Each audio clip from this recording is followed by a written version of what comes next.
Hello guys, this is Kuya Rap, mga kaprumbe. May panibago naman tayong videos ngayon na i-upload ko. So, itong videos na to ay about sa alagang aso ni Ate Lini. So, napamahal na sa amin at lalo na sa kanya kasi si Ate Lini talaga yung nag-alaga sa kanya. So, share lang natin itong videos na to.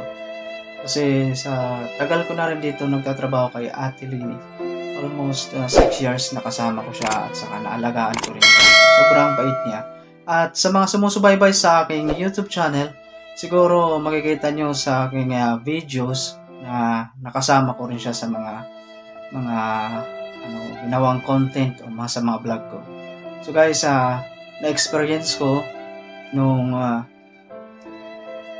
sinama ako ni Ate Lini para kunin yung labi, tapos yung labi niya, tapos yung dinala siya ginawan siya ng funeral.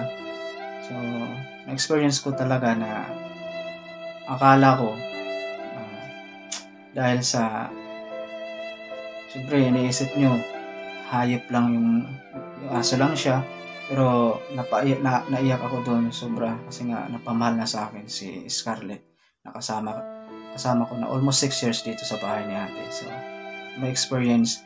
So, i-share natin to sa inyo, guys. So, watch this.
Di ba't sabi mo hindi mo ko iwan?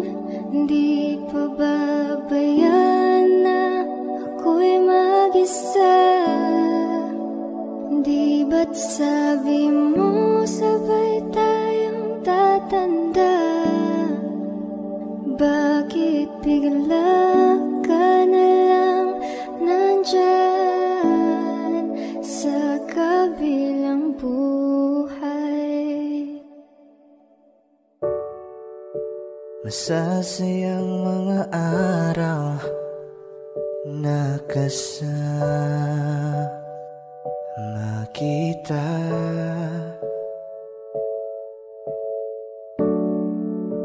Paglalambing at kulit mo na hindi nakakasawa.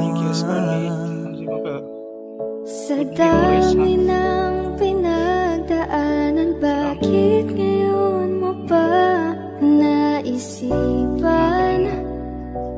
ako'y iwanan? Salamat. Di ba't sabi mo hindi mo ko iwan? Di pa babayan na ako'y mag-isa? Di ba't sabi mo sabay tayong tatanda? Bakit bigla ka na lang nandyan sa kabilang buhay? Masasayang mga araw na kasama kita.